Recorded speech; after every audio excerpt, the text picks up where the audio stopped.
എല്ലാവർക്കും നമസ്കാരം. ഇന്നൊരു സാലഡ് ദോശ ഉണ്ടാക്കിയാലോ? ക്യാരറ്റ് ഗ്രേറ്റ് ചെയ്തുകൊണ്ടിരിക്കുകയാണ്. ഈസി ആയിട്ട് വേവുന്ന ഏത് വെജിറ്റബിൾ വെച്ചിട്ട് നമുക്ക് സാലഡ് ദോശ ഉണ്ടാക്കാം. നമ്മളിവിടെ എടുത്തിരിക്കുന്നത് ഉള്ളി, ക്യാബേജ്, ക്യാപ്സിക്കം, കൊത്തമല്ലി ഇത്രയൊക്കെയാണ്. ഇത് ഹാഫ് ബോയിൽഡ് ആയിട്ടാണ് നമ്മൾ ഉപയോഗിക്കുന്നത്. അപ്പോൾ അതുകൊണ്ട് നല്ലവണ്ണം ക്ലീൻ ചെയ്ത് വൃത്തിയാക്കിയിട്ട് വേണം നമ്മൾ ഈ ദോശയിലോട്ട് ഇതിനെ ഉപയോഗിക്കാനായിട്ട്. ഇതിൻ്റെ കൂട്ടത്തിൽ ഒരു സ്പ്രെഡിന് വേണ്ടിയിട്ട് നമ്മളൊരു ചട്നി ഉണ്ടാക്കുന്നുണ്ട്. അതിനായിട്ട് ഒരു 6 കാശ്മീരി മുളകും ഒരു തക്കാളിയും ഒരു ലേശം പുളിയും മാറ്റി വെച്ചിട്ടുണ്ട്. അപ്പോൾ ഇത്രയുമാണ് ഇതിന് വേണ്ട ചേരുവകൾ. അപ്പോൾ നമുക്ക് നോക്കാം.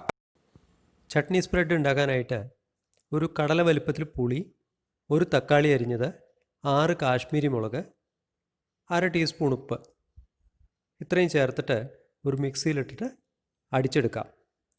കാശ്മീരി മുളക് ഉപയോഗിക്കുമ്പോൾ എരി കുറവാണ്, നല്ല നിറം കിട്ടുകയും ചെയ്യും. തവ നല്ലപോലെ ചൂടായതിനു ശേഷം മാവ് ഒഴിച്ചു കൊടുക്കാം. പരത്തിയതിന് ശേഷം നമുക്ക് ബേർണർ മീഡിയത്തിലോട്ട് ഷിഫ്റ്റ് ചെയ്യാം. ദോശമാവ് ഉണ്ടാക്കുന്നതിനെക്കുറിച്ചൊരു വീഡിയോ ഷെയർ ചെയ്തിട്ടുണ്ട് കേട്ടോ, ആവശ്യമുള്ളവർ കണ്ടു നോക്കൂ. ഇനി ഇതിലോട്ട് ഒരു ടീസ്പൂൺ എണ്ണ ഒഴിച്ചു കൊടുക്കാം.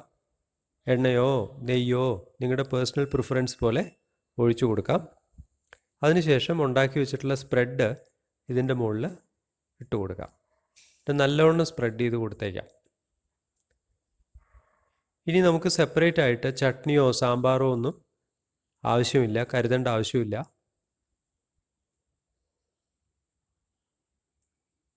ഇനി വെജിറ്റബിൾ ഫില്ലിങ്സ് ഇട്ട് കൊടുക്കാം. ക്യാരറ്റ്, ക്യാബേജ്, ക്യാപ്സിക്കം, ഓണിയൻസ്, കൊത്തമല്ലിയുടെ ഇല ഇതെല്ലാം ഇട്ടതിന് ശേഷം ഒരു പിഞ്ച് ഉപ്പിട്ട് നല്ലവണ്ണം മിക്സ് ചെയ്യുക.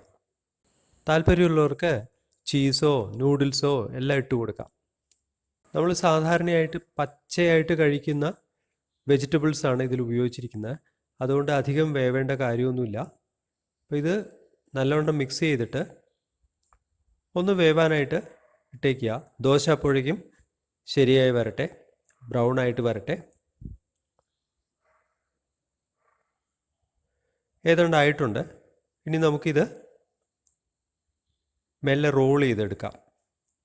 ഇതുപോലെ റോൾ ചെയ്യുക, ടൈറ്റായിട്ട് റോൾ ചെയ്യുക കേട്ടോ, അപ്പോൾ കട്ട് ചെയ്യാൻ സൗകര്യം ഉണ്ടാവും. ഇനി നമുക്ക് ഇതൊരു പ്ലേറ്റിലോട്ട് ഷിഫ്റ്റ് ചെയ്യാം. കുട്ടികൾക്കൊക്കെ വെജിറ്റബിൾസ് കൊടുക്കാൻ നല്ലൊരു ഓപ്ഷനാണ് കേട്ടോ ഇത്. അങ്ങനെ പ്ലേറ്റിലോട്ട് ഷിഫ്റ്റ് ചെയ്തതിന് ശേഷം നമുക്കൊരു കട്ടർ ഉപയോഗിച്ചിട്ട് ഇതിനെ കട്ട് ചെയ്തെടുക്കാം. അങ്ങനെ നമ്മുടെ സലാഡ് ദോശ തയ്യാറായിട്ടുണ്ട്. നിങ്ങൾക്ക് എല്ലാവർക്കും ഇഷ്ടപ്പെട്ടിട്ടുണ്ടാവുമെന്ന് കരുതുന്നു. എല്ലാവരും ട്രൈ ചെയ്ത് നോക്കണം. വീഡിയോ ഇഷ്ടപ്പെട്ടെങ്കിൽ ലൈക്ക് ചെയ്യണം, സബ്സ്ക്രൈബ് ചെയ്യണം, ബെൽ ബട്ടൺ അമർത്തണം നോട്ടിഫിക്കേഷൻസിന്. Thank you so much.